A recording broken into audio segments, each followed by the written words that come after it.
Hello and welcome to another episode of the Bonus Points Podcast.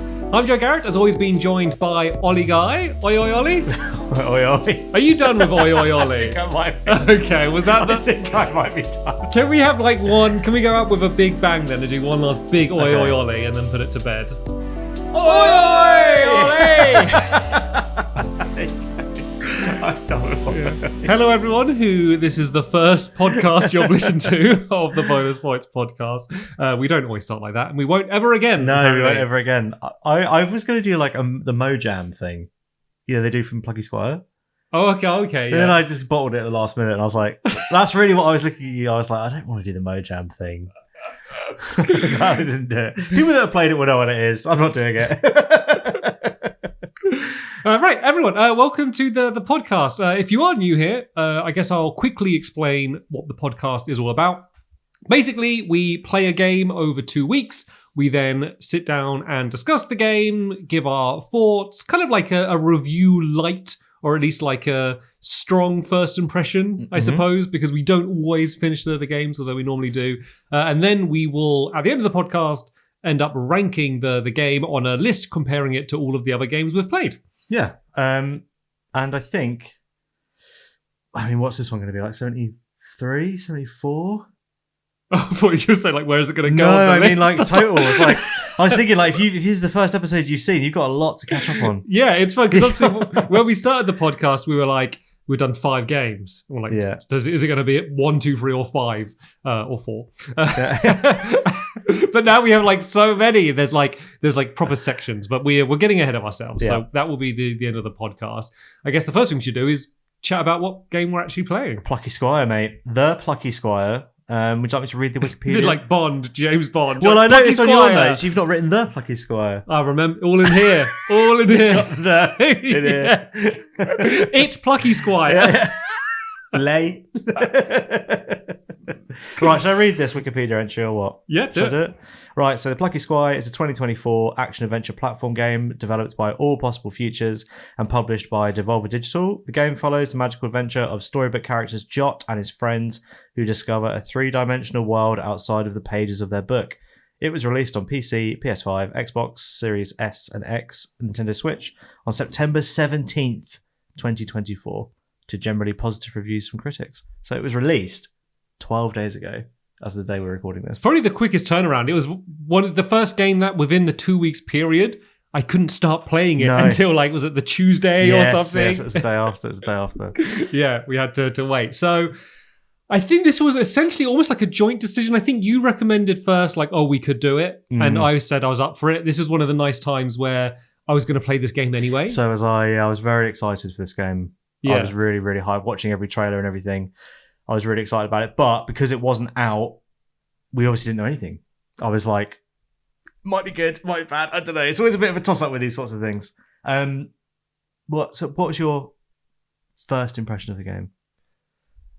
So, yeah, like you, I'd seen the trailers. Yeah, that's all. Yeah. And so I knew, obviously, like, its big twist, which kind of Ollie alluded to a little bit in the Wikipedia. So I wasn't surprised by anything early on. I think my first impression was like I really liked the artwork. I like the character designs, and obviously the game starts off entirely in the 2D side, but even though it is 2D, like you can still see like the room around the outside, and when you go to the edge of a screen, it doesn't just cut, you can see like the page turn, and I was immediately kind of drawn into that side of it. So I think like my immediate impression was like, oh, this looks really nice, seeing it not in a YouTube trailer and seeing it in like 4K on a big TV. So you played it on your Xbox, yeah? Yeah, I played it on Xbox. It looked really crisp. So I suppose that was my very first impression. Yeah, even being able to see like the texture of the page. Like you could see like the bumps on the page was just crazy. Yeah. Also, I wasn't even though I've seen the trailers, I wasn't expecting the like 3D stuff to look as good as it actually does. Yeah, it looks like really good. So you get like a glimpse of it at the very beginning of the game. You just see like the camera going through like Sam's room. Like it really reminded me of like Toy Story. Yeah, it's like Toy Story, yeah. and you know, like with just that child's bedroom, and that looks good. And then like it's quite a little while until you actually get the ability to start popping out of the book. And so I was a lot of the early time I was kind of like, I want to get to that bit. Like, how are they gonna do the first time you get pushed out of the book? Yeah, I think it's like probably within the first hour. It's Yeah. not. It's quite a long time. But imagine if like you brought a skateboarding and you brought Tony Hawk's Pro Skater and it's like an hour until you do the skateboarding. It's like, this is the thing of the game. It's like, when do I get my skateboard? That's the way it felt. And like, it was fine, like leading up to that. And the first moment you get literally pushed out of the book is like a really impressive moment. Even though obviously I knew it was coming, it was still like that seamless transition. And then one of the things that I didn't expect that I'd enjoy so much was once you leave the book, running over the top of it and like turning the page and like running over like cutscenes or like other characters, because the world's still happening inside of the book, and just being able to like run over the walls because you're in like a different dimension, literally. Yeah, you're literally like so maybe we should just explain how the game is kind of played. Yeah. So it looks when you're in the book, it looks like, you know, an old Zelda game, Link to the Past or something. It doesn't really play like one, but it has that same top-down view. You've got your little sword, you're a little guy, and you do like combat and some pretty simple puzzles. But then obviously the big twist of the game is you can leave the book and like run around this kid's desk, his room, and do all different things. But then you can, where those two things meet is you can kind of manipulate the book, so you can like tip the pages up so things slide off them, or you can stamp things between the two pages by pushing them together. And then kind of the interplay of the real world and the book is kind of what the whole game hinges on. Yeah, it'll be like you got to leave the book to go get an item from somewhere else and bring it in. Like one of the stand-up moments for me was you had to get a bow. Yep. And you basically go into like essentially like a Magic the Gathering card with a completely different art style, and you have like a turn-based battle against like this elf archer or whoever she is, and then you get the bow and then you bring it back in the world, but of course it still doesn't fit in with the art style. It's like this really detailed like painted bow with like this other kind of very much like child picture book art style. And I think I wish that sort of stuff was done more. There's a lot of the times when you leave the book and you're in the 3D world and you're kind of going into like mugs and other things. I wish they did more. Like I wish I went into like a tutorial manual, like something for dummies, or like into a fire extinguisher like label, or just other. That's a good idea. Like I think there could have been lots of really different styles that you could have gone into. I mean, that would probably be a lot more. Yeah, it would have been a lot more, yeah. But really, there's kind of 2 or 3 main examples where that happens, where I was hoping that was going to be more of what that would be the main thing of the game. Yeah. Like mixing up the books would be the main thing of the game. Yeah, but it's not. It's most of the game is played in the 2D world, kind of doing that combat and puzzles, and then occasionally needing to leave the book to manipulate it in some way. There's these stamps you can do to like leave things in place or do a bomb or turn pages. But it did feel like a lot of it was just the 2D game doing a lot of combat and those kind of puzzles. Or you would like kind of go and do like a dungeon, which would be the 3D. There'd be something built on the desk, like a kid's built a castle, and you go into 3D. Then you go through there to find like a nut or something, and then you bring it back into the book. Before we move on from the art and everything, did you ever read Meg and Mog as a kid? No. You know what it is though, right? Meg and Mog. Meg and Mog, yeah. It's a really famous kids book, UK. English Did they have a dog? Know. No. Oh, no. Okay, yeah. I've seen it, but yeah, I didn't read it. That was, according to Adam OY6NC, who wrote in, that was the inspiration for the art style of the game. Yeah, I can see it. There's definitely like, if you go on Google and have a look, you'll see there's a lot of like the layouts of the pages and like the design. There's a lot of like really bold colors. It'd be like just 2 colors on a page, but it always looked like really good. They did a really good job with the layouts. Oh, and the other thing we didn't mention, which is a surprisingly large part of the game, is like mixing up the words. Yep. So you can like, you have words written on the page like a storybook, and then it will be like, the fire was hot. And then you'll like remove the word hot and swap it for like the word wet. And then it'd be the fire is wet, and it would change to like waterfall. Yeah. And you can run through it. I mean, like the first one is literally like the gate is closed, and you change it to like the gate is open. Yeah. I like that as a premise, but I feel like those puzzles are always so simple. Like it's like it, you know, I never felt clever switching around the words. It was because there's often just like, oh, there's the 2 words that because you don't have like, it'll be a sentence, but there's only 1 word in the sentence you can move. And often it's like, oh, I'll just switch that with one of the few other words. So I never felt like, oh, I'm being creative switching these words. It almost just felt like a different version of a key. Yeah, well, my first impression of this game, kind of in the first 5 minutes, I was like, oh, this is not for us. This is for very young children. We are not the target audience of this game, and I quickly realised, oh dear, they are talking a lot about like nothing, and like the puzzles are so simple. Which, like, if you're a little kid, this would be like the best game ever. But I was like, oh no, it completely was not what I was expecting at all. I had that same thought in terms of I'm like, oh, it's for kids. Yeah, but because there's a lot, it's a much more dialogue heavy game than I expected, and not just cutscenes. Like almost every screen you go to, the game will stop for a bit and there'll be like 5 lines of dialogue. Just everyone will say their thing. Everyone that's what it does. And it's normally just pointing like, oh, look, there's 2 locks. Yeah. We should probably find 2 keys. Pointing out exactly what you can see. And I was like, oh, I wish they kind of just left me to do it myself. But I was like, oh yeah, I guess maybe they're for a younger audience. But I was thinking, that would really annoy me as a kid. It's for little kids. Because you know what little kids love? Like loads of reading text. Because it's not like voice acted for most of it either. So I'm like, would kids even like that? Yeah, that would annoy me as a kid. The other thing that I was like, this obviously isn't for me, was almost every puzzle or area, it would do like a flyover. So it'd be like, oh, you've got to climb this huge castle to get this thing at the top, but the camera will like fly the route first. And that could be quite a long flight, like a good 15, 16 seconds of just watching it. Like, and then you're like, I know what I need to do, and I'm just laboring to get to there. Which, like, obviously, if you were young and you were reading books like this, you'd be like, this is fantastic. But as a 33-year-old man, I was a bit like, oh no, not again. I did end up, there was so much dialogue that near the end I wasn't reading it anymore. I think I got to about 3/4 of the way through. And I also put on one-hit KO for the enemies. Did you? I didn't know. I did look through. They have got really good accessibility features. Good, yeah, so I did look through. Just like someone was just curious how good they are, and they did seem good. But it's that makes it.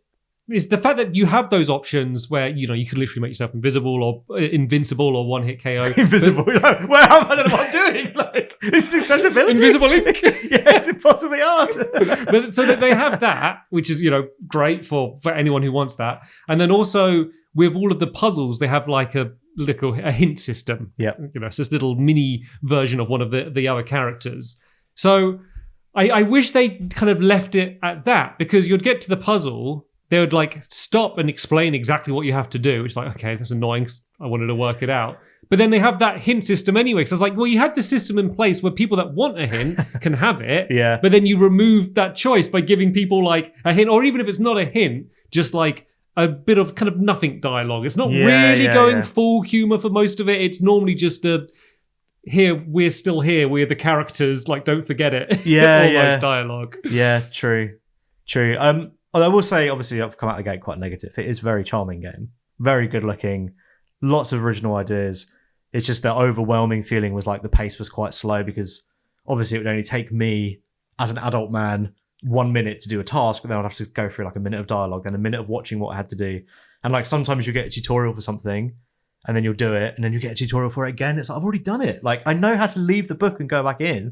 And they've got this character that's like a worm that appears on a post-it note.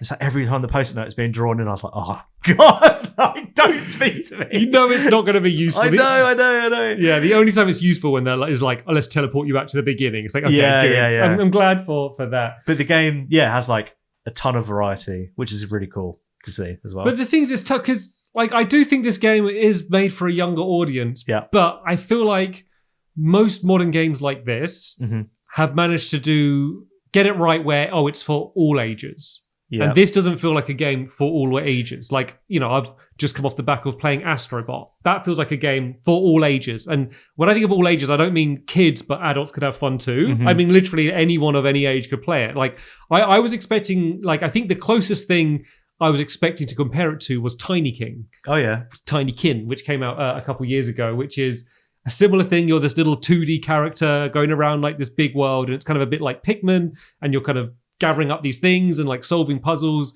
but it's like a more of an open area. And the way I think they balance it for all ages is you need a certain amount to pass. And so you could easily get enough to pass, but if you want to kind of get more, then you can. And so I was expecting something like that, because that's got a very child picture book aesthetic as well. But I'd say that's a game for all ages. Whereas I'd say this is a game that I could imagine a parent playing with their kid and being like, "Oh, good, this isn't completely boring for me." Like, that's the level, that's the level it would be. Like, oh, at least there's something for me. Yeah. But it did feel like, oh, I'm playing a game that was really, I mean, especially with like the dialogue, it does like the narrator voice of like, Jot went down to the woods, and it was a little bit spooky. Can he be brave? It's really, they very rarely do like a twist on it. It's very just straight, very young kids book. But when it started, that dialogue, I was like, oh, this is funny. Like, it's going to be like, and I was like, oh no, this is just it. Like, it's just for like young kids,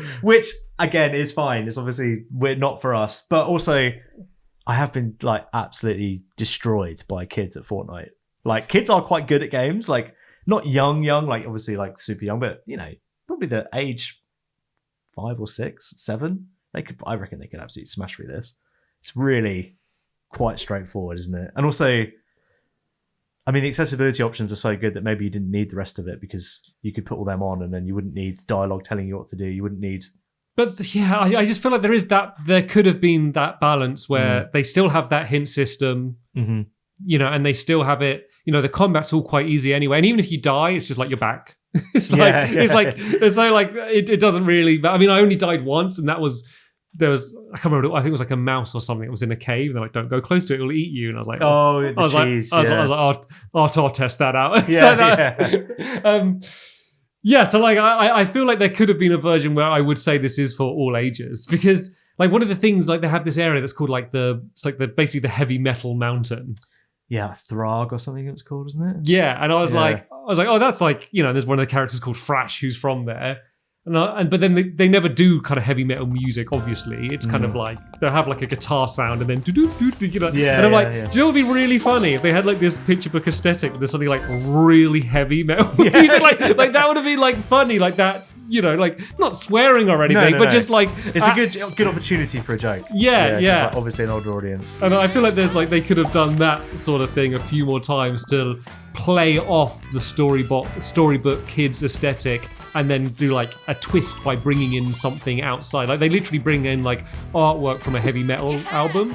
Imagine like an Iron Maiden character coming in or something that, not like gory, but like in something in that style. Like that would have been really cool to see. I kind of feel like the whole angle of the 3 main characters, like each one having like a different discipline. You had like a writer as your main character, Jot. Then Violet was like a painter. And then Thrash was like a music, like, I don't know, played music. He's drummer or something. But like, it kind of didn't really do anything with that. Like, other than the fact that Thrash is, when you play as him, you have to do like a music game. But then when you play as Violet, you do like a match 3 game, which like is just bust a move. But they took away the difficulty by making sure that you could shoot completely straight and move left and right. So it made it really easy. And in Jot's one, he's a writer, but his mini game was like punching. And I was like, what is going on? He's already got a mechanic where you do the words. You could have. Well, he's meant to be like an adventurer. Yeah, but like the whole. Yeah, but the thing is, like, he's called Jot. Like, he's writing things down. Yeah. And then you find inspiration, which is like your currency. So, I'm gonna find inspiration. Like, I'm this writer and everything. It's like, what do you use it for? It's like, I bought a jump attack. Like, what? I didn't really know like what was going on with it. And then the whole shop system was like, for me, maybe I missed all the pickups, but everything was really expensive. So I kept leveling up my sword, and enemies were taking so many hits that I was like, I'm putting on 1 hit KO. I don't have time to hit this guy like 8 times. There was a part where I went into a castle and there was these marching enemies. I was like, I'm not fighting all of them. Like, no way. I think you end up dropping a bomb on them. Yeah, you're meant to stealth past them. But I was still like, I'm not fighting. That bit reminded me of Metal Gear Solid 2 and the tanker. Yeah, I think it was. It maybe slightly inspired. Yeah, because it was needs to be like looking a stealth section. Yeah, there's upgrades are weird because like it would be like, do you want like the jump attack, the spin attack, or the throw sword attack? Or do you want to buy, you do more damage with your sword and it affects all of the other attacks? Yeah. And it's like, well, that's not really a choice, right? Yeah, that's obviously better. I mean, just while we're on the combat, there wasn't enough of the combat for you to care. Like, you can kind of just wail on enemies. Like, the AI is not good enough. Like, once you have like the throw sword attack, if you want, you could always just stay a bit away and just keep throwing the sword and kill them. And the AI often won't even react if you're far away enough. But then it takes longer. So I'd often be doing that and I'd be like, I'm just going to run in. If I take damage, it literally doesn't matter, because if you lose a heart of damage, it just means when you kill the enemy, they're probably just going to drop a heart anyway. So I stopped caring about avoiding them or anything. If I just run up and just keep hitting the attack button, they will die. If I lose health, the game will just give me health from destroying a bush or an enemy or something. Yeah, There was like the stakes were so zero that it just made me not care. And obviously, as you said, this is a game for kids, but I do think there could have been a version where they could have made this a game for all ages rather than a game for just kids. Yeah, there is also. I mean, let's not dogpile this poor game. It's only just come out. There is the good amount of variety in it, a good amount of like mini games and cool things. Like the Punch Out mini game is actually really fun when you're playing as Jot. Also, the flying around the bucket thing when you're like the little spaceship. Yeah, that's cool. That was great. And then obviously got the music game, which like I don't really know if it works. We had Josh Iyer, who obviously writes all the time about music, and Blayu on YouTube both being like, I don't think it's in time with the music at all. It was almost like there wasn't strong enough of a beat to follow. So like I did basically just do it visually. I did by the white circle thing. Yeah. Yeah, which is cool. And the last...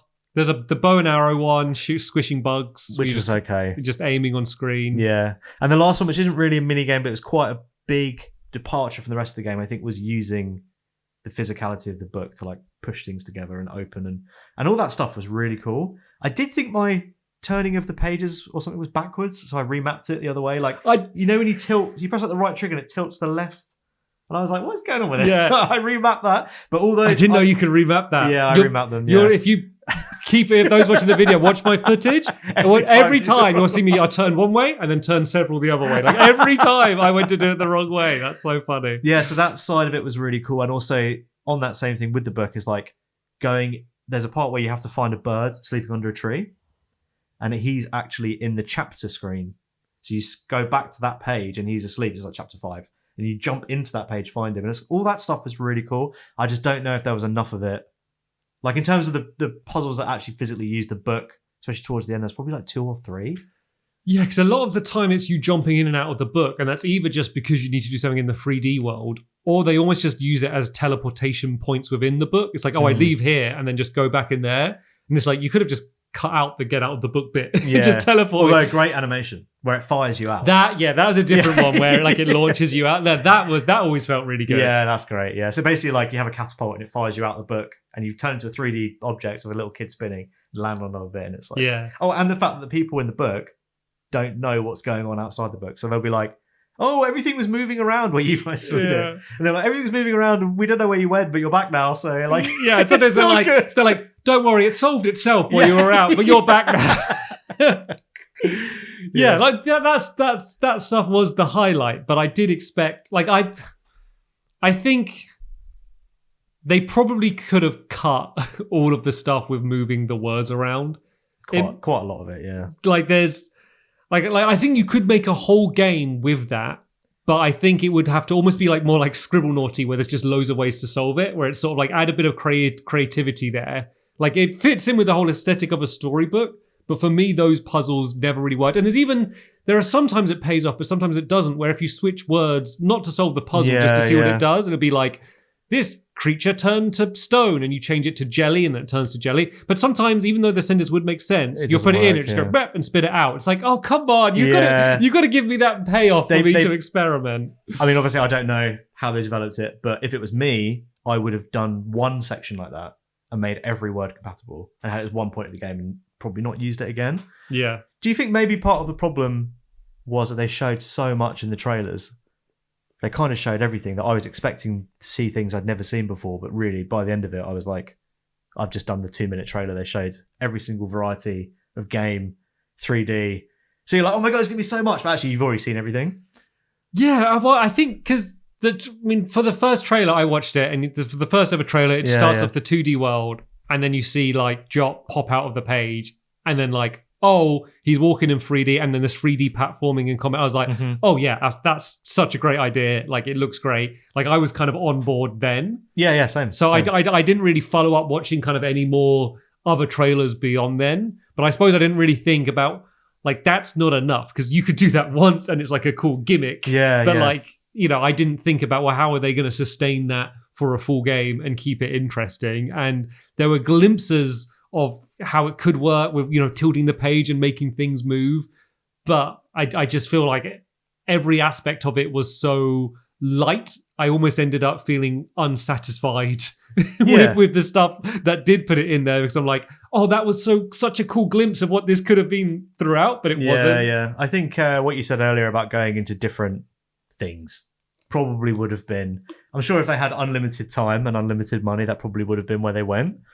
But like, yeah, I definitely expected to see more like you said about the fire extinguisher label or something like. Or like just be a silhouette like that. You've done it. Like imagine going into like a Where's Wally book or Where's Waldo, like things like that. There's so many cool things that they could have. I mean, you know, and hopefully Plucky Squire 2, maybe they could expand that, but it would be hard for them to. Like it's so childish. Like the narration and the like. Oh, and the evil humgrump is going to get you and move. And it's like so like young, you know, like I could imagine like an 8-year-old playing this and being like, it's a baby's game. yes. So someone actually messaged me and was like, oh, I'm thinking about getting that for my son. And I was like, if maybe don't. Like maybe your son likes to be challenged a bit. And if that's the case, don't get this because it is so easy. Also, oh God, I feel really bad because we're really just jumping on this game and kicking it while it's down. I think the first time you leave the book is an absolute bummer. Like it pushes you out of the book into the dark and it's like you can't see. So it's like, oh, I guess it looks kind of cool. I can't really tell. And then you do like a forced stealth section against beetles. Oh God, yeah. And those beetles, what's with those beetles? Yeah, like they have like no, like as far as I can tell, they have no like movement pattern. They just like, no, and like it's instant. So it's a stealth section with instant lose. As soon as they see you, you can't even get away. Also, what are they even doing? Why is there beetles in this kid's room? Like, why is there beetles everywhere? Hadn't he like painted them or something? There was I don't know. Yeah, I think there was some talk about them. But that was the first time you left the book. And I actually found a lot of the times you leave the book, it's in the dark. When really you want it to be like in the day, like bright. Like they did one point you leave the book and they had glow in the dark stars along the wall. But most of the time that I was leaving the book, I was like, why is it always nighttime? You should be doing this like at like perfect lighting, like because it looks amazing. The Unreal, I think it's Unreal Engine 5. Like they're really making good use of it, and like the lighting is incredible. You do get different times of day. It does that thing that a lot of Unreal Engine games do, where like if you look at the window thing on the ground, you can see it like as the day's progressing. Up to each tick, then it's update. Yeah, you can see it going. Yeah. I did also feel like I think the moment you get pushed out, but I agree that section I'd kind of forgotten about it. That's the first time. That is an annoying section. But I also found that the game looks amazing. Especially both sides of it look amazing. Yeah. But I did find the 3D world like really unreactive, really static. Like I'd walk over like a paperclip and it would be like I'd expect it to be nudged a little bit. Like I'm not saying really physicsy puzzles, but everything felt like a little bit more solid, and it felt, you know, like part of the joy of being a little tiny person going over a desk is like, I'm jumping all these little things, but everything feels like so locked in place. Yeah, true. Like it kind of didn't feel real. Yeah, like you think like bumping into a pencil, it should roll for a bit. Yeah. And it didn't. And then also I was like one of the first times I got out the book, I got to the edge of the desk and I was like, oh my God, I'm going to leave. Jumped off the desk, it just killed me. Yeah. And I think the game does that quite a lot, where it's a bit like you have to do it exactly as they want, despite all the creativity around it and being like, oh, you're creative and you're inspired. You have to kind of do it exactly what they want. There was one part where I walked past an open door because the corridor was just open. I was like, I'll go and then I'll go back to that door in a bit. And they're like, oh no, you should go back and look in that door. And I was like, the other way's open. Like, just let me go that way and then I'll come back for this. It's very prescriptive. I had a bit really similar to that, where the first time you get the bomb stamp, where you can leave the book and you can stamp a bomb into the 2D world. And I noticed that earlier on, there's these things you collect called like glitch birds, which are just like these hidden things. And I'd seen that there was one stuck behind a big block that could obviously be destroyed somehow, but I couldn't get it. And then later on, I got the bomb stamp. I'm like, oh, good. I can go and turn back to the page for it. Yeah. I left the book and it just wouldn't let me turn the pages back. Yeah. Because it wanted to do like the next story. And then later on, I got the ability to go back. But it's like, no, like we want you to do it in our very specific order. So we're just going to like stop it. And then later on, I don't know whether it was a bug or not, but I lost the ability to tilt the book. Yeah. They just take it away, but they don't explain why. You can only do it when you need to be able to do it. Yeah. So it's like, I think the solution is to tilt the book, jump out, the prompt in the appear. Okay, it's not that then. Then you just kind of... Because I did it and it wouldn't let me, so it wouldn't let me do it. But then I found that if you turn the page and then went to do it, it did start doing it, but then the game froze. What? And so it could like completely, it didn't like crash the dashboard, but like I could bring the menu up and like move it up and down, but I couldn't quit, and I had to end up quitting the game. Yeah. And that happened to me several times where it froze while trying to turn a page, and I had to quit out and load back up to try and do it again. Yeah. I mean, this game, it sounds like it's just you did not have a nice time. I mean, it's You're furious, right? You're like, it is by far, and people's experience may vary. It was by far the buggiest game. Oh, we haven't got to the bugs yet. Yeah, I kind of started talking about it there. The amount, I had a soft lock where I couldn't complete the game and decided to go back to like a previous save and go through again. Basically, there's this weed killer potion that I had to throw, and then I threw one to get one of those glitch birds. Yeah, and then there's a place where you're meant to go back to get more to progress the story, and it just wasn't respawning. And so I looked it up online. Loads of people having the same problem, but there's several soft lock situations. I had that same one. Oh, you got that one? I got that one, and Josh Iyer, who played along with the Discord, got one in Artia, the location where you got to put the pigs in the pen. One of them just like glitched out, so it was like he never caught it and then couldn't progress because of that. I also had a really weird bug where I was doing the flying minigame, and then all of the like performance analytics appeared on the screen, like frame rate. Really? Like got the both debug sides, options. all the debug options down both sides, and I couldn't get rid of it. So I went back to the menu and it was still there. So I was like, what can I do? So I closed the game down and reopened it. I also had a bug where it's the puzzle near the end where you have to flip the pipe onto the other page. Okay, so I did that section and then I turned it off. And when I went back to it, I was back at the beginning of that section again. So I had to do it again, which like is fine. But every other time it would load from the right page, So I had that one as well. But yeah, it was really... I mean, I had getting stuck in walls, jumping into a wall, getting stuck in. I had a heart that I don't know what happened, but when I think I hit it or something, and then it started really glitching, and it started playing like this noise, but really rapid, repeatingly, like really loud.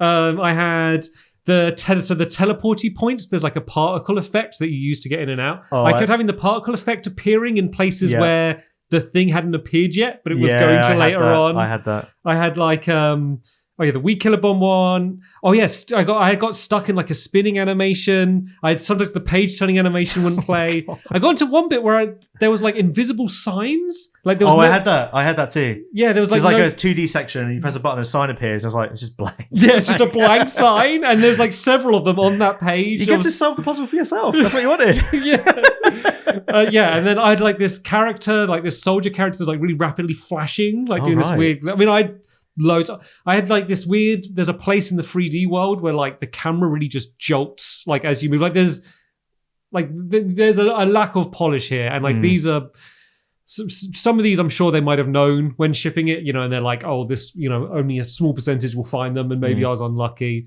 But like this is one, because this came out so recently, if you're listening to this when it came out, like I would say wait for a while. Like this needed a little bit longer in the oven, I think. Yeah, people playing along with us in the Discord as well were all saying like, they basically all put it down, picked up Dead Rising, and they're like, I'm going to come back to this when it is not buggy anymore. I did have another bug as well. You didn't mention that.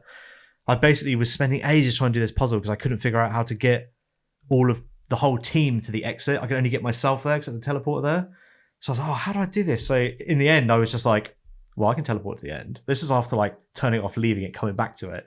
So I just walked through the exit gate, and then speech bubbles appeared just in the air because there was no one to point to because the team wasn't there. They were all like, oh, we did it. Like, isn't that great? And then on the next page, they're all there. And I was like, oh, okay, I guess I solved it then. There are a few times where they do just teleport as well. They don't want to justify like how do they get there as well. Yeah. So they just like, and now they're here now. Yeah. Because and I think that's what they're meant to do in that situation.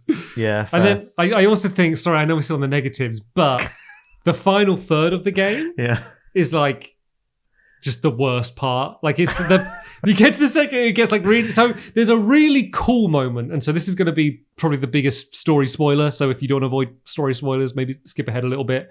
But there's the evil villain. And I quite like this premise, is like fed up of Humgrump. He's basically fed up of like always losing. And he's basically worked out he's in a book and he knows he's going to lose because it's written. And so he's wanting to change the book. So he ends up through various means getting control of the book. And it's almost like a Portal 2 Wheatley moment where when Wheatley gets control of the aperture and starts changing things and doing the narration, where he takes control. And so he'll be writing like enemies are spawning near you, and then enemies will spawn, and like it's quite cool. It's the aesthetic change. So that is like that was like, oh, that is a cool moment. I really like that. But then the whole section of gameplay after that gets really stealth focused. Like the book, like all of the areas look kind of the same. It's kind of just black and yellow. The outside of the book is really desaturated, and then and stealth, and it's like the lightest stealth. It's like so. Well, it has that weird mini game where you tap along to the music. I think as a mouse. Yeah, there's the mouse. That's inside the book. You do that. I quite enjoyed that. I thought that was okay. Also, it did on that Humgrump appearing. It did the it like restarts the game instead of it saying all possible futures, which is the developer. It says one possible future. Well, I didn't realize at first, and my partner was like, "Oh, has it crashed again?" Yeah, it's like that's the worst possible reaction you can have to that. Well, but there's beyond, because it does set your something I spoke about before is and some games just give you trust in the developers for like, oh, if I'm stuck, it's like it's on me, not them. And because I had all these problems with like puzzles that I couldn't solve, there was one bit where there was like this wooden crate that I was trying to move, and I was trying to tilt the page, but it wasn't letting me tilt the page because it didn't want me to on that page. So even though like I should have been able to move it by tilting the page, it just didn't let me. And I assumed like, oh, it's not letting me tilt the page, the game's broken. So I went and looked it up, and it was like, oh, you've got to put a bomb next to the crate. And I was like, oh, see, like I would have worked that out, but I assumed it was broken. Yeah, true. And also I just blown up like a metal tank, and this was a wooden crate. I'd think the bomb would just blow it up. Like, but like, why didn't they just make that a metal crate? That makes it slide. Yeah, you could like slide it along. And I was like, I assumed like the bomb blew up a tank. I assumed the bomb would blow it up. So it's sort of. You should have asked Minibeards, mate. He would have told you. He would have told you exactly what to do. Yeah. But yeah, as I said, just that end section of the game, I think it's the longest single section, and it's the least visually interesting, and the lowest amount of variety in terms of what you're doing. But what is the best section? And why is it artier? Artier was lovely. So you go to a little town, and it's all inspired by real world art. So all the little characters are like real world artists, or like equivalents, and their names are like something funny. So it's like Pandy Warhol. He's like a panda version of him with like the hair. So like that was a really cool section. And I got a partner in and was like, let's try and name like who all these people are. We got all of them except for one, which was a guy just looking at a blue triangle. So if anyone knows his nickname was Meeb. So if anyone knows who that is, comment, because I had no idea who the hell that was. But that was like, I was like, God, this is great. Like really interesting. And also the guy who made the game, you've got his name written down. I saw it earlier on. Yeah. Which one? James Turner. He is in that town as an artist, sitting on top of the thing, and I think he's talking about making video games, which is cool. My partner was like, "Oh, so he compares himself to these artists," which is like, no.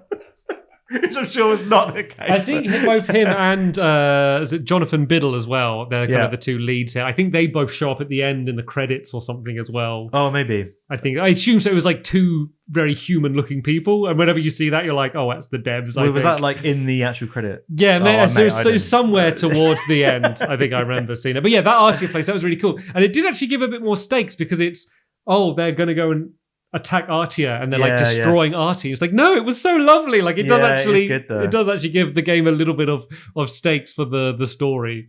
Yeah, how nice it was. And then also another story spoiler. So skip forward 5 minutes if you're going to play it. But I feel like that time traveling thing was just like, what? Oh, the very, very end. Because you meet him earlier on, and he's like, "I'm Tim, the time traveler," and I was just like, maybe I thought he was a reference to something I didn't know. So I was just like, okay, whatever. And then he comes back at the end and he was like, it's me, Tim. Actually, I want to let you know that Sam is now an author. And I was like, what? What is happening? I think my guess is if they're going to do a sequel, that's the main character. And do you think? And they're setting, I mean, this is my complete guess. Is that they're setting up that as him as a character here. And then the sequel will have a bunch of time travel stuff in. Yeah, because that's my guess. Yeah, his whole thing was like the kid that's been reading this book is now in the future is inspired to become an author himself, and I wanted to come back and tell you. It's like, okay.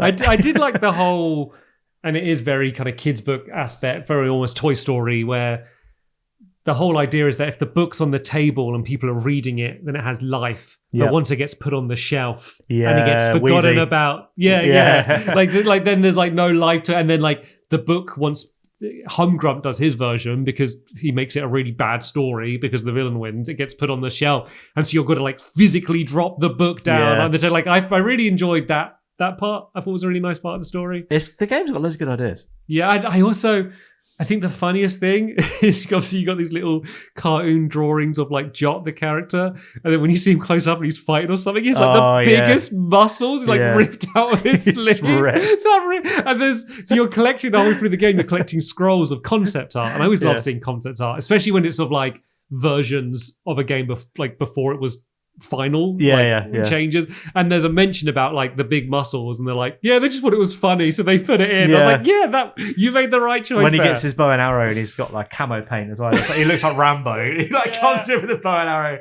Yeah, that part with the Magic the Gathering card, that boss fight was really cool. Yeah, and you can like talk to them and like but then it was like, as I started to lose, I was like, oh no. But then the little Post-it note worm comes up and is like, oh, I'll boost your health, but I can only do it once. But it's like, you boost it to the very top. Yeah. There's no way I can lose now. But that was cool. And I did like the mini games. Like all of them, like there's some I like more than others, but there's a decent amount of them, and they're all like polished to a pretty nice degree and were always a fun diversion, and they didn't hang around too long. And then there's also a really nice payoff with the final boss where you're kind of going through like altered versions of them all again. Because obviously to do that as a final boss, like they couldn't have gone and done that straight away because they need to obviously be like a bunch of like tutorial boss fight. Like they've taught you how to do them all. That they probably are a little bit too close to the older versions in the book, the boss fight. But I did kind of enjoy going through all those mini games again. They're all like fun enough for as long as they're there. Yeah, I think so. Man, we were really way more negative on this game than I thought. I mean, I was just skipping through it by the end. I thought you were going to be like way hotter on this than. Yeah, I mean, going into it, I thought I was absolutely going to be way hotter than this. But this was, you mentioned in a podcast, I can't remember if it was the last one or the one before, where sometimes when we're doing the podcast games, we're playing them to be like, oh, I got to finish it to discuss it for the podcast. And sometimes you're just like, I just want to play it. Like, I want to be playing it. Like this one, after probably even just 2 or 3 hours in, I was like, okay, I'm going to have to finish this for the podcast. I would have, if I wasn't doing it for the podcast, I would have stopped playing after about 2 or 3 hours, I think. I also think it's surprisingly long. It felt like it took me about 9 or 10 hours to finish. And it feels like it probably could have been about 6 hours and been a lot more concentrated and a lot better. But it was, I mean, weirdly enough, on your save file, it counts it up in minutes. So I was looking at it, it's like 350 minutes. I was like, oh my God, I've been playing this for ages. I can't figure out how many hours that is. It feels like a really long time. And also on that save file, they've got this save history, which is how they get around the bugs. So like if you get a bug, you can go to save history and go back. And then a lot of the developer responses to people being like, I've got a bug, would be like, oh, use the save history feature, which like, I don't know. I mean, it's better than not being there. It's better than being start the whole chapter again or the whole game again. Apparently, there's also a lot of bugs with chapter selects, but obviously none of us, not me or you, didn't see that because we didn't do chapter selects. So no. Apparently, that's also a bit of a and obviously this is a video in of this time, a podcast of this time. You know, who knows when you're listening to this? Like maybe all of the bug side of it has been polished out. Like I'd always say, you know, don't take that for granted. You know, like hopefully they will. Like I have hope that they would fix as many of these as they can. But you know, this may be, fingers crossed, this will be outdated very quick. But I think all of our other criticism does stand. It's not like I was having an amazing experience, but darn, those bugs were ruining it. You know, like the bugs were just. Like the bugs probably felt worse because I wasn't having the best time anyway, and then the bugs were coming on top.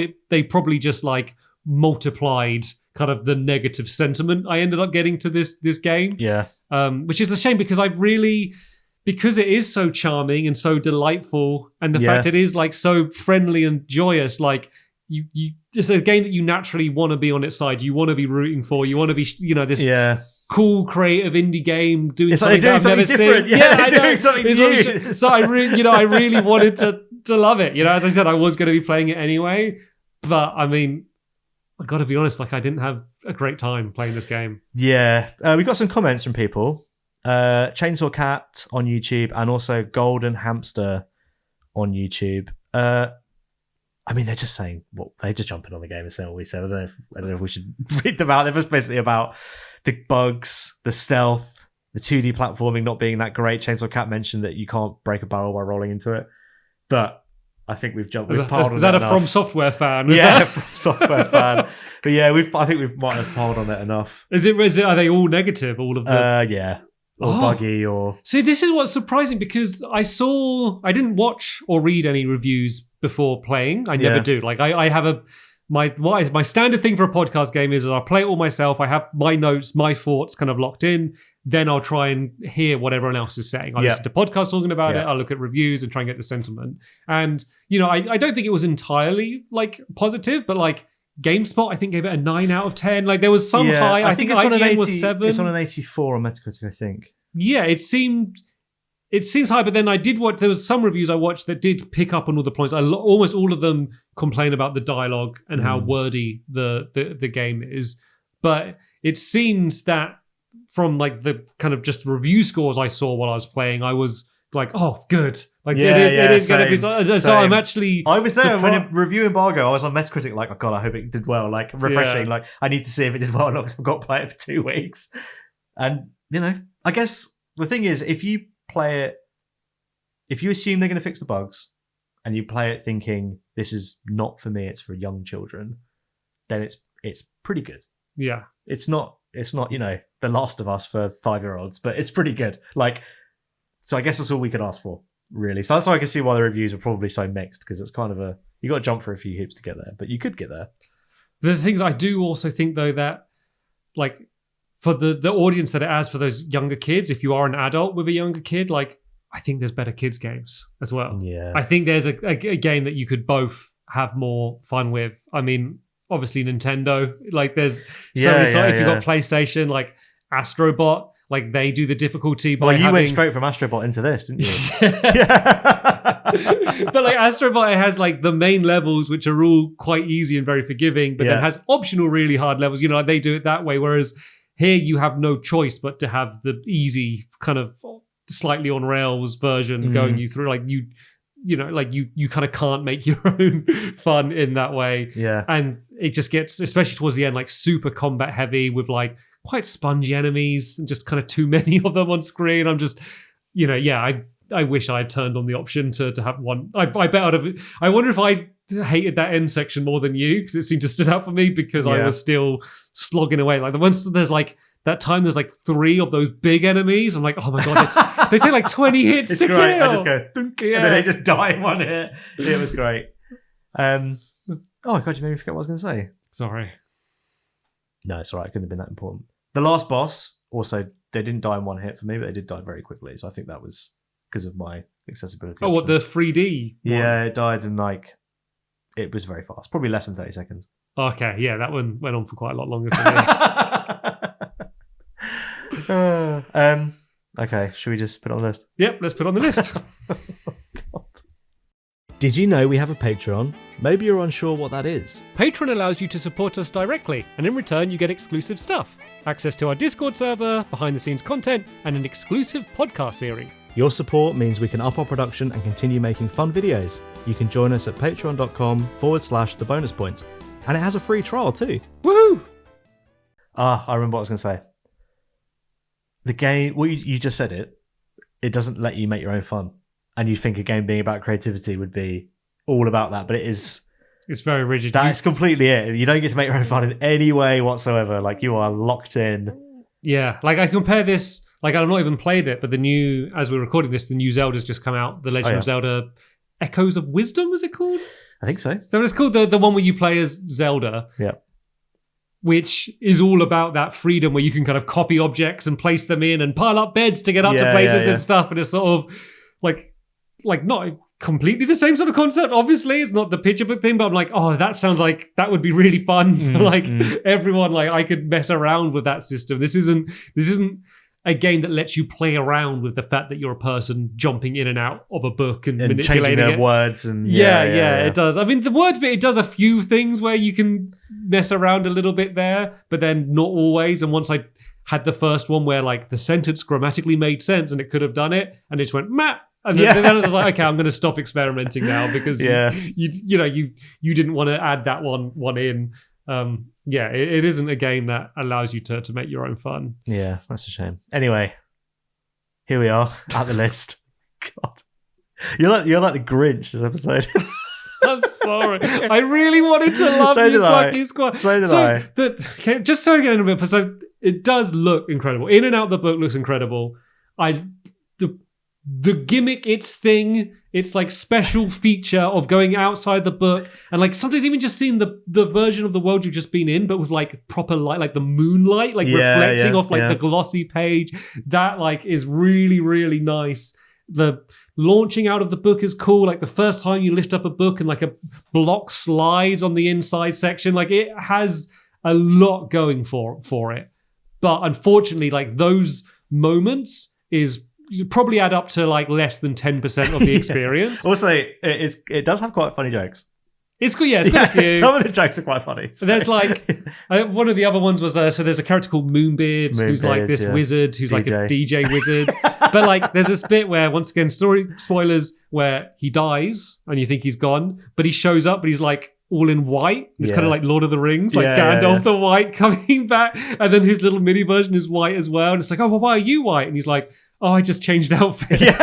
like, oh, you just wanted to catch the vibe or something. Yeah. So that, like, it has got those like little moments that it does make you smile. But unfortunately, once I kind of picked up on how dialogue heavy it was, and not even like, oh, here's a long cut scene where I can just sit down and relax. The fact that I'm like, oh, every time I change screen, there needs to be a little bit of chatting. And then I solve the puzzle, and then there needs to be a little bit of chatting. Like once I got into my head that that's annoying me, and then I'm like expecting it. I'm like, I know you're gonna speak, and then they start speaking. I was like, I knew he's gonna speak. And so I think I got myself into maybe a bad mental state with this game where I was, because there was that, and then a few bugs and crashes that were annoying me. Like I think I was really looking for those things, whereas rather than just playing, and that could be on me, but I was put into that state by the game, and I didn't go into the game like that. I was going into the game like hyped and excited about it. And it works the other way as well, where like I was so excited about it that I was kind of looking for things to love about it, and was just like, oh,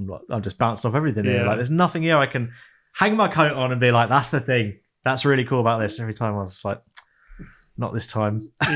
Not this gimmick, not this thing.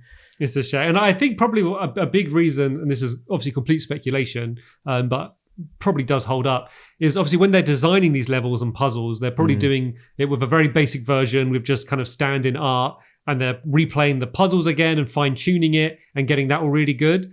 Then I'm assuming probably most of the dialogue comes in quite late. Yeah. So I wonder how much time was spent from the developers playing through the game with all of the dialogue, and probably because they know it, they're probably skipping it anyway. So I wonder if they weren't able to really comprehend the pacing problems, because probably most of the time they spent playing and developing the game, the dialogue wasn't in yet. Yeah, but also I guess, from their end, they could be like, well, it is a book.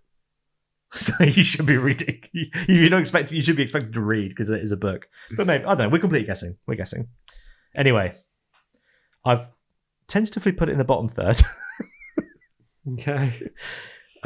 Which, to be honest, coming into the list, I wasn't thinking bottom third, but looking at what is in the bottom half of the second third, so like Zero Ranger, Survival Kids, and XCOM 2, I would actually definitely put it below that.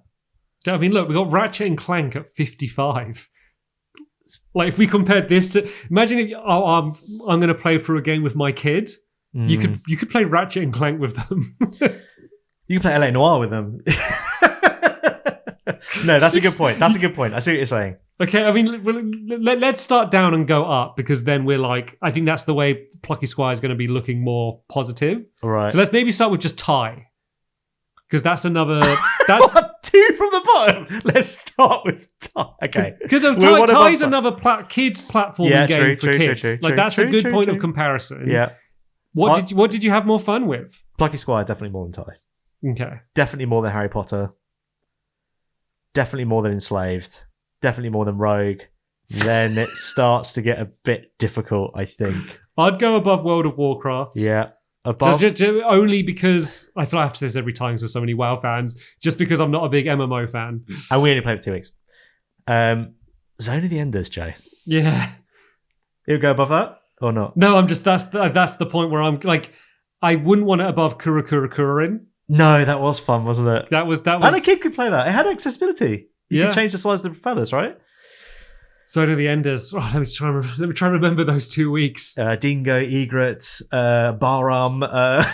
What was there in Zone of the Enders?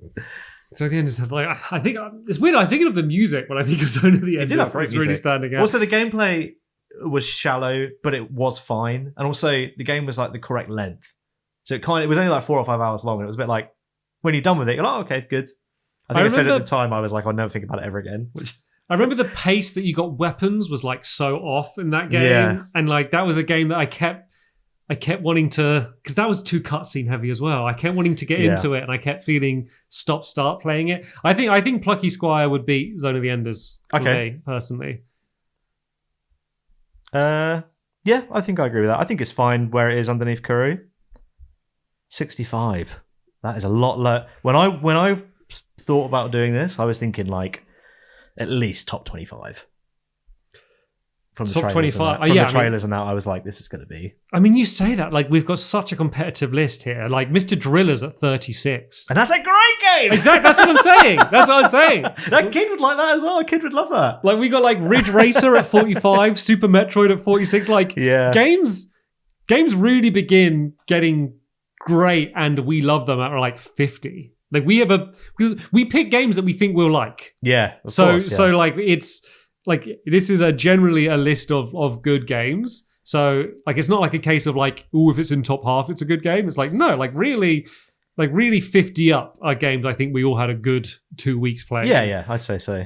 So it's a shocking pull for Plucky Squire. Yeah, it's a shame. But like I think that like I would be interested if they said that they were doing a sequel. And I think if, because a lot of the stuff that we're saying isn't just us, like it was in reviews, obviously comments coming in, like they're getting all of this feedback. Like I think it would be cool to see like an evolution of this format. Like I would be up for them to have another shot at that sort of mechanic, maybe of that time travel character, but just to kind of tweak it. I don't know, maybe not tweak is the right word, but kind of evolve it. I think like the trailer of this game sold me in such a strong way. Yeah, same. I still feel like I want to play. I want to play that game. Maybe if they made a sequel, they could just concentrate it and make it either entirely about the story or make it entirely about the variety or entirely about the 3D sections, rather than to try and do everything and kind of diluting it. Imagine it being like a 20-page book that you have. But like go back and forth. Yeah, each page is really. But then there's a lot more in the world and going in other things. But like the main book is like really, or it's like torn. Yeah. Or like you could rip the pages. That would be cool. You could rip the page, throw it off the desk, and then teleport out so you're on the floor. That would be cool. If like, and like obviously you'd have to restrict it a bit. There could be a bit where it's like a tattered old book, and so it's like where there's a bit of a rip. That's where you can rip it. That would be cool. Sweet. Well, yeah. I mean, I'm sure they tried everything and tested everything. And, I've ever tried that and it was rubbish. Oh dear. So right, Plucky Squire is at number 65 out of 73. Are we leaving the top 10 as it is this week? Because it feels like every time we go and juggle stuff around. Yes. Did you see the trailer for new Alan Wake DLC? No. Well, check it out. Okay. It looks good. I mean, I want you back on the Alan Wake train. It looks good. Yeah, I mean, I'll play it. I mean, yeah. Well, you paid for it. Yeah, I mean, the thing is now, Alan Wake 2 is under Hollow Knight, so it's going to have It's going to struggle to get. It's going to struggle to get pushed past the night. It's like, I appear to be underneath a small white bug. I cannot push past this bug. Sounds like Plucky Squire, doesn't it? Underneath a little bug. He's a writer. Yeah. Anyway. Also, those one-hit kill beetles, later on you can fight them and they don't one-hit kill you then. That should have been the end of the podcast. I know, and I get it. They're making it like logic doesn't need a matter, but I was like, well, why are they so weak now? They killed me 20 times at the beginning of the game. Do you want to say anything else about Plucky Squire? Shall I tell you what's coming up? No, I'm good. I think I've said all of the positives and negatives that I had. I hope I've not come across as too like you know, we've said this before. Like we sit with your arms crossed. I won't come across. I'm getting like proactively defenseless, like defensive over comments that I haven't read yet. So like we try and pick games that we think that we will either really enjoy playing or have a really fun conversation about.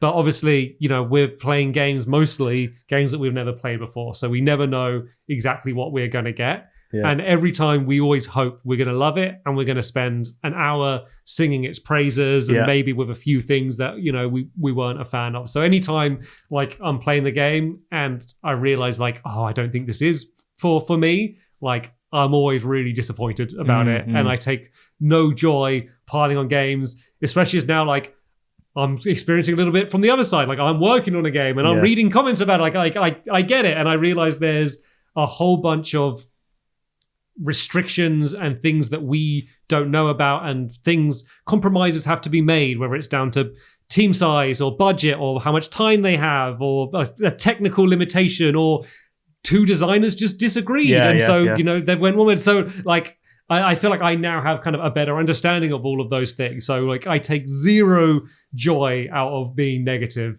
from a game. So hopefully I was able to kind of express the stuff that I liked as well. And, you know, I really hope that the team are able to have another solid shot doing something in this style, because, you know, it's obviously a really talented team. Just something to put something like this together, a game of this length with all of these different systems is like an almost impossible task. And I think, you know, they were so close. I would love them to have another go.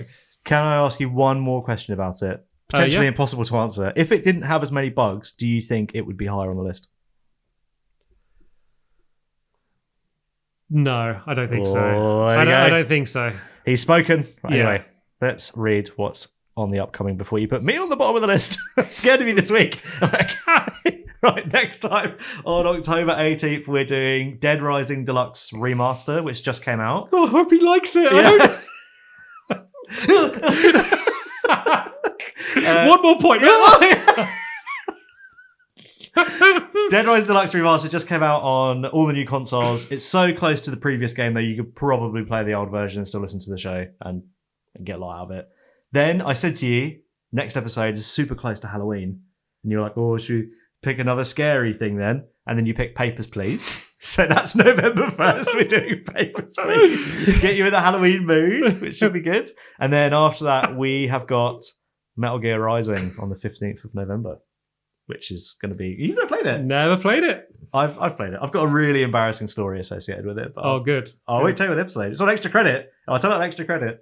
So you can sign up for our Patreon and you can hear that horrible, literal toe curling story associated with it. And if you want to hear another toe curling story about Ollie and his tire pressure, make sure you listen to the last episode of Extra Credit that we recorded as well, which is our podcast we upload every other week. So every week we aren't uploading this main podcast. We do an Extra Credit where we chat about any other games that we're playing and also a few embarrassing stories as well. And you're generally less grumpy on that one, aren't you? I didn't. I'm winding you up. You're fine. You did great. Anyway, so yeah, Dead Rising, Papers, Please, Metal Gear Rising. And then Dead Rising, Metal Gear Rising. That's weird, isn't it? Oh, yeah. Anyway, nothing more to say on that. And Papers, Please. And Papers, Please. They're the next three Papers, episodes. Please. Yeah. Will you get a citizenship? Ooh, I don't know. That is scary. That is scary. Yeah, that's it. That's it from me. Cool, awesome. So thank you everyone so much for watching and listening and playing along. If you did, we'll be back soon with Dead Rising, which, as Ollie said, you can kind of play it anywhere. I've been playing it a mixture between the PC and the Steam Deck. It's totally solid on the Steam Deck, so that is a decent option. It's in the RE engine, which is pretty good on low-end devices, so that's been a good way to go, so don't be worried about that. So yeah, 2 weeks to play that. No problem then. Thanks for watching, and we'll see you later. Bye. Cheers, everyone. Bye.